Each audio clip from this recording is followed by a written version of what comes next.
நண்பர்களே, இந்த வீடியோ யார் மனதையும் புண்படுத்தும் நோக்கத்தில் எடுக்கப்பட்டதல்ல. இது ஒரு முற்றிலும் பொழுதுபோக்குக்காக எடுக்கப்பட்ட வீடியோ. அதனால உங்க வீட்டு பிள்ளையா நினைச்சு எல்லாரும் என்னை மன்னிச்சிருக்க. வணக்கம் நண்பர்களே, கண்டிப்பா தம்ப்நெயில் பார்த்திருப்பீங்க. அதுல தெரிஞ்சிருக்கும் இது என்ன படம்னு. இந்த வீடியோ ஒரு நார்மல் ரோஸ்டா இல்லாம ஒரு ரோஸ்டா இருக்க போகுது. அது என்ன ரோஸ்ட்? அது ஒரு படத்தை நார்மலா கலாய்ச்சா அது ரோஸ்ட் வீடியோ. ரொம்ப டென்ஷன் ஆகி கொஞ்சம் கெட்ட வார்த்தைலாம் போட்டு கலாய்ச்சா அது ரோஸ்ட் வீடியோ. சோ அனைவரும் ஹெட்போன் போட்டு பார்க்கும்படி தாழ்மையுடன் கேட்டுக்கொள்கிறேன். இந்த படம் கிட்டத்தட்ட 18 வருஷம் ஆகுது. ஆனாலும் நான் இது வரைக்கும் பார்க்காம தான் இருந்தேன். போன ரோஸ்ட் வீடியோ இன்ட்ரோக்கு யூஸ் பண்ண தலைவா காமெடி காட்சிகள் பார்த்துக்கிட்டு இருக்கும்போது இந்த புனித மனிதரோட வீடியோ கண்ணில் பட்டது. சரி, அப்படி என்னதான் என் தலைவா குக் பண்ணி வச்சிருக்கான்னு தெரிஞ்சுக்க யூடியூப் ஓபன் பண்ணி ஃபுல் படத்தையும் பார்த்துட்டேன். சத்தியமான திருப்பி வர மாட்டேன் சார். இப்படி ஒரு படத்தை பார்த்ததுக்கு பேசாம நான் செத்து போறேன்.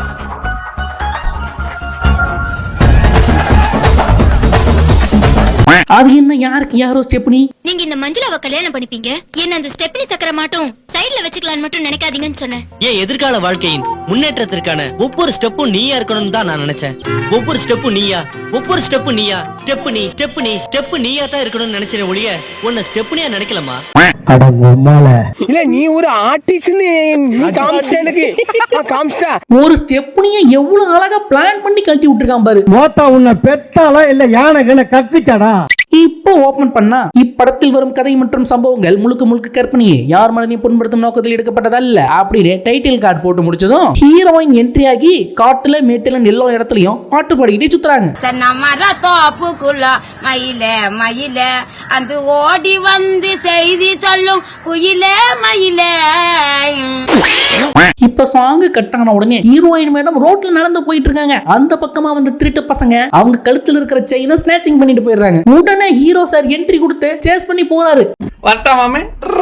ஆனா போன வேகத்துல ரிட்டர்ன் வந்து ஹீரோயின் மேடம் பார்த்து, ஹலோ எக்ஸ்கியூஸ் மீ, நேத்து காட்டுல கலப்பா இருக்குன்னு ஒதுங்கும் போது அந்த பக்கம் பாட்டு பாடி சுத்திட்டு இருந்த பொண்ணு நீங்க தானே, அப்போ எனக்காக இப்போ ஒரு பாட்டு பாடுறீங்களா அப்படின்னு கேட்கவும் ஹீரோயின் ரோட்லயே பாட ஆரம்பிச்சிடறாங்க.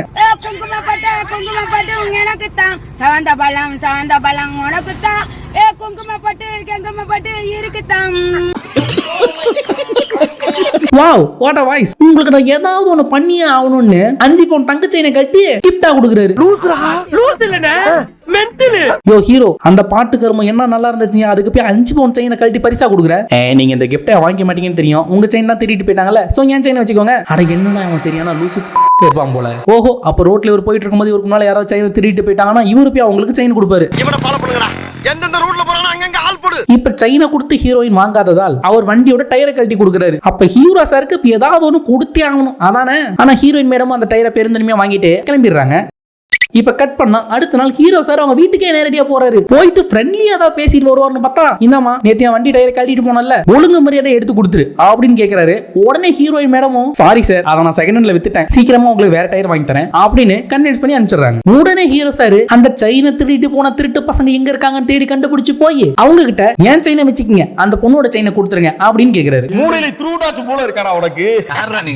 யோ நீ என்ன லூசாயா, இந்த செயின் 3 பவுன் 5 பவுன் செயினை கொடுத்து 3 பவுன் செயின் கொடுன்னு கேக்குற. ஆக்சுவலா அது ஒரு பொண்ணோட செயின், நீங்க குட்டினா திரும்ப கொண்டு போய் கொடுத்து எப்படியா பேசி கரெக்ட் பண்ணிடுவேன். ஆமா, நீங்க இந்த வேலை செஞ்சுட்டு இருக்கீங்க, ப்ளீஸ் இனிமே திருடலாம் போகாதீங்க, உழைச்சு சாப்பிடுங்க, அதுதான் உடம்புக்கு நல்லது அப்படின்னு ஒரே ஒரு அட்வைஸ் போட்டதும் மொத்த கும்பலும் திருந்திடுது. ஆனா அவனுக்கு அட்வைஸ் கேட்டலாம் திருந்தலப்பா, திருந்தலன்னு சொன்னா இவன் மறுபடியும் ஏதாவது பேசி அறுப்பாங்கிறதுக்கு பயந்து திருந்திருக்கானுங்க. இப்ப அந்த திட்டு பசங்களை பேசியே திருத்திட்டு அவனுக்கு கையில இருக்கிற செயினை வாங்கிட்டு போய் ஹீரோயினுக்கு கொடுக்குறாரு. இந்த செயினை வாங்குறதுக்கு ஹீரோயின் மேடமே நேர்ல வந்து பார்க்கும்போது ஹீரோ ரூம்ல ஒரே கார் போட்டோவா இருக்குது. என்ன ஒரே கார் போட்டோவா இருக்கு, காரணம் ரொம்ப பிடிக்குமோ? ஆமாங்க, பேசிக்கலி நான் ஒரு சயின்டிஸ்ட், கார்னா எனக்கு ரொம்ப பிடிக்கும், சோ நானே ஒரு காரை புதுசா தயார் பண்ணிட்டு இருக்கேன். அப்படியா, இதுவரை என்ன கண்டுபிடிச்சிருக்கீங்க? இதுவரை கார் எப்படி வரையணும் மட்டும் தான் கண்டுபிடிச்சிருக்கேன், கூடிய சீக்கிரமா காரையும் கண்டுபிடிச்சிருவேன் அப்படின்னு பேசி ஹீரோயினை கரெக்ட் பண்ணிடுறாரு. இப்ப ஹீரோ சார் ஹீரோயினோட செயினை அவங்களுக்கு திருப்பி கொடுத்ததும் சந்தோஷத்துல ஒரு சாங் போறாங்க. என் தலைவன் குறிப்பா வைரல் ஆனதே அவனோட டான்ஸ் மூவ்மெண்ட்ஸ் வச்சுதான். இப்ப பாரியா மூவ்மெண்ட், இது ஃபர்ஸ்ட் மூவ்மெண்ட். ஸ்கூல்ல குட்டி குட்டி பசங்கலாம் ஆனுவல் டேல வரான் பூச்சாண்டி சாங்க்கு டான்ஸ் ஆடுவாங்கல்ல, அந்த ஸ்டெப்.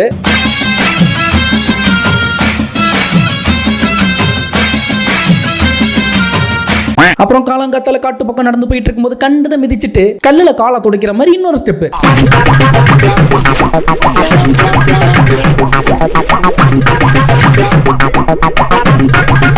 இந்த 2 ஸ்டெப்பை மட்டுமே வச்சு ஒரு சாங் ஃபுல்லா போட்டுட்டு இருக்கான்டா.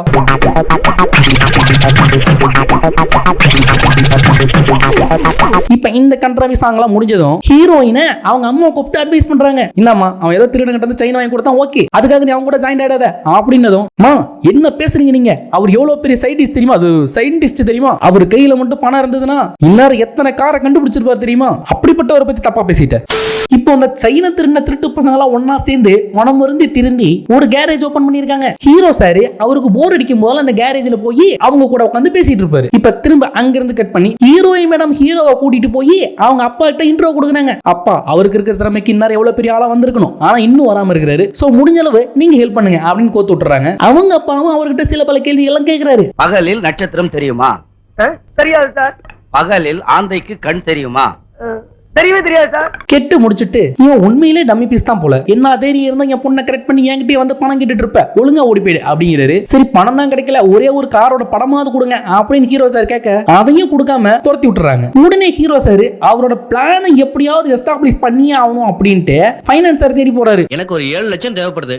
7 லட்சமா? ஏன்? சின்னதா ஒரு கார் தயாரிக்கலாம்னு இருக்கேன். என்னையா சொல்ற, புதுசா கார் கண்டுபிடிக்க போறியா? ஆமா சார். என்ன கார் அது? இந்த கார் தான் சார். ஏண்டா பொம்மை கார் கண்டுபிடிக்கிறது வேணா ஃபைனான்ஸ் கேட்பானா? சார் பொம்மை கார் இல்ல சார், உண்மையா ஒரு புது கார் நானே உருவாக்க போறேன். அப்படியா? இப்படி எல்லாம் டைரக்டா வந்து கேட்டா பணம் தர முடியாது, நாளைக்கு உன் இடத்துக்கு வரேன், நீ என்னெல்லாம் பிளான் பண்ணிருக்கேங்கிறத பார்த்துட்டு நான் பணம் தரேன் அப்படின்னு அந்த ஃபைனான்சர் சொல்லி அனுப்பி வச்சிருக்காரு. எப்படியும் பணம் கிடைக்க போகுது அப்படின்னு ஹீரோயின் வந்து சொல்றாரு. உடனே சந்தோஷப்பட்டு ஹீரோயின் மேடமும் துள்ளி குதிச்சு ஓடுறாங்க. அப்ப வைக்கிறானடா இவ்வளவு நேரமா நம்ம வெயிட் பண்ணிட்டு இருந்த அந்த சாங்கு. ராசாத்தி வா ராசாத்தி ரசத்தி ரசத்தி. யார் பாயவன்?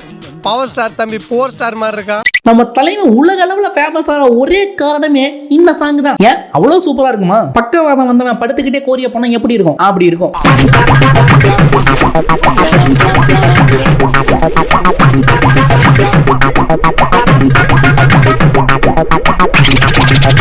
அன்னைக்கு இந்த படத்துல வர அனைத்து பாடல்களும் ஒரே லொகேஷன்ல ஷூட் பண்ணிருப்பானுங்க. பாஸ் அப்படின்னா இது ஒரு லோ பட்ஜெட் சாங்கா? இது நோ பட்ஜெட் சாங்கடா. ஊர்ல இருக்கிற ஒரு பொட்டல் காட்டை சூஸ் பண்ணி ஆள் இல்லாத டைமா போய் 5 நிமிஷத்துல ஒரு சாங்க ஷூட் பண்ணிட்டு வந்திருக்கானுங்க. இப்ப இந்த சாங் முடிஞ்சதும் ஃபினான்சர் நேர்ல பணம் கொடுக்கிறதுக்கு வராரு. என்னப்பா கார்ல ஏதோ புதுசா கண்டுபிடிக்கணும் பணம் கேட்டு இருந்த, எங்க எந்த மிஷின் வச்சு கண்டுபிடிக்க போற? மிஷினா? அதெல்லாம் இனிமே தான் வாங்கணும். இனிமே தான் வாங்கணுமா? யோ கார் கண்டுபிடிக்க போற ஏதோ பிளான் எல்லாம் பண்ணணும்னு சொன்னியா? பிளானா? நீங்க பணம் கொடுத்தீங்கன்னா தான் சார் அதை வச்சு இனிமே பிளானே பண்ணணும். அரக்கர்மம் பிடிச்ச காண்டாம இருக்குமே. ஏன்டா எந்த பிளானும் போடாம தான் கார் கண்டுபிடிக்க போறேன்னு 4 மணி நேரமா கதறிட்டு இருக்கியா? உனக்கு பணமும் கிடையாது ஒண்ணும் கிடையாது, போடா. உடனே ஹீரோயின் மேடம் வந்துடுறாங்க. நான் எவ்வளவு ட்ரை பண்ணியும் அந்த ஃபைனான்சர் எனக்கு பணம் கொடுக்க மூடிட்டாரு. கவலைப்படாதீங்க, உங்களுக்காக கஷ்டப்பட்டு போராடி எங்க அப்பாவுக்கு தெரியாம என்னமா பணத்தை கொண்டு வந்துட்டியா? இல்ல நீங்க எந்த படத்தை கேட்டு கேவலப்பட்டு வந்தீங்களோ அந்த படத்தை திருடிட்டு வந்துட்டேன். என்னமா சொல்ற? அந்த கார் போட்டோ திருடிட்டு வந்துட்டப்பா. நான் கூட அந்த பொண்ணு ஏதோ வீட்டுக்கு தெரியாம பணம் தான் எடுத்துட்டு வந்து கொடுக்க வந்திருக்குன்னு நினைச்சேன்டா. இப்ப இந்த கிரிஞ்சு கண்ட்ராவில முடியறதுக்குள்ள செகண்ட் ஹீரோயின் வந்துடுறாங்க. ஓ இந்த படத்துல இன்னொரு ஹீரோயின் வேற இருக்காங்களா?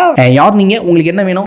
நான் ஹீரோ சாரை தேடி வந்திருக்கேன். ஆக்சுவலா ஹீரோ சார் நானும் காலேஜ்ல ஆல்ரெடி 4 வருஷமா லவ் பண்ணிட்டு இருந்தோம். காலேஜ் முடிச்சு ஒரு 1 இயர் ஜாப் போறேன்னு போனேன். அதுக்குள்ள பைபிள்ல வேற ஒருத்தி புடிச்சான்னு கேள்விப்பட்டேன். அதான் தேடி வந்திருக்கேன். ஓஹோ ஹீரோ சார் அப்ப காலேஜ்ல ஒரு மன்மத குஞ்ச். இப்ப இந்த செகண்ட் ஹீரோயின் மேடம் ஹீரோவை பார்த்து ஏண்டா உருப்படியா வேலைக்கு போய் லைஃப்ல செட்டில் ஆயிருப்பேன்னு பார்த்தா ஏண்டா கார் போட்டோ வரைஞ்சு வச்சு விளையாண்டுட்டு இருக்க? அது வேலைக்கு போகணும் எனக்கும் ஆசை தான், எவனும் வேலை தர மாட்டேன்ட்டான், அதனால கார் கண்டுபிடிக்க போறேன்னு சொல்லி கடன் கேட்டுட்டு இருக்கேன். இங்க பார் நீ கடனும் கேட்க வேணாம் ஒண்ணும் கேட்க வேணாம், ஒழுங்கு மரியாதை கிளம்பி என் கம்பெனிக்கு வந்துரு அப்படின்னு செகண்ட் ஹீரோயின் ஒரு அட்வைஸ் போடுறாங்க. இந்த அட்வைஸ் போட்டு முடிஞ்சதும் ஒரு சாங் போறாங்க.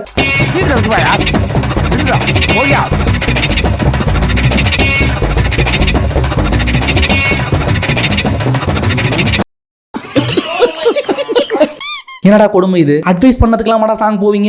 ஏன் தலைவன் போவான்டா. ஆனா இந்த செகண்ட் ஹீரோயின் ஏதோ கொஞ்சம் டான்ஸ் கிளாஸ்ல போயிருக்கும் போலப்பா, இது கொஞ்சம் நல்லா தான் ஆடுது. வழக்கம் போல என் தலைவன் தான் செகண்ட் ஸ்டாண்டர்ட்ல கத்துக்கிட்ட டான்ஸ் எல்லாம் கையில எடுத்துட்டாரு. ஆனா இப்ப செகண்ட் ஸ்டாண்டர்ட் படிக்கிற பசங்க கூட நல்லா தான் ஆடுறாங்க. இப்ப இவங்க ஆடிட்டு இருக்கிறத ஃபர்ஸ்ட் ஹீரோயின் பாத்துறாங்க. பார்த்துட்டு நேர்ல வந்து ஹீரோ சார கண்டமேனிக்கு திட்டிட்டு அங்க இருந்து கிளம்பி போயிடுறாங்க. உடனே செகண்ட் ஹீரோயின் திரும்பவும் ஹீரோ கூட்டிட்டு போய் திரும்பவும் அட்வைஸ் பண்ணுது. ஆனா ரொம்ப திட்டாதம்மா, காதுல இருந்து பிளட் வருது, இப்ப என்ன நான் உன்னை லவ் பண்ண அவ்வளவுதானே, ஐ லவ் யூ அப்படின்னு ஹீரோ சார் ப்ரப்போஸ் பண்ணிடுறாரு. திரும்பவும் இவங்க 2 பேரும் சேர்ந்து அந்த ராசாத்தி சாங்குக்கு பெர்ஃபார்ம் பண்றாங்க. ரசத்தி ரசத்தி பக்கம் வந்து பத்து பேசு ரசத்தி.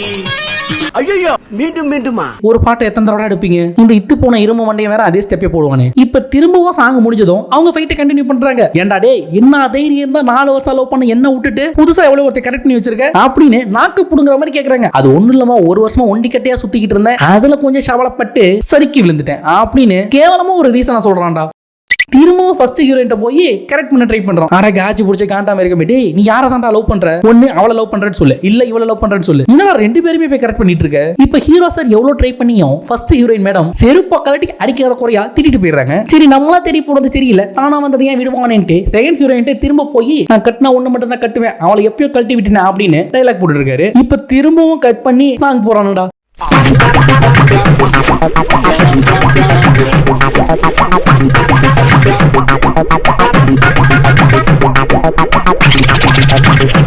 அட போங்கடா, இந்த கிரிஞ்சு பார்த்துட்டு இருக்க முடியாது, சாங்க ஃபார்வர்ட் பண்ணுங்கடா.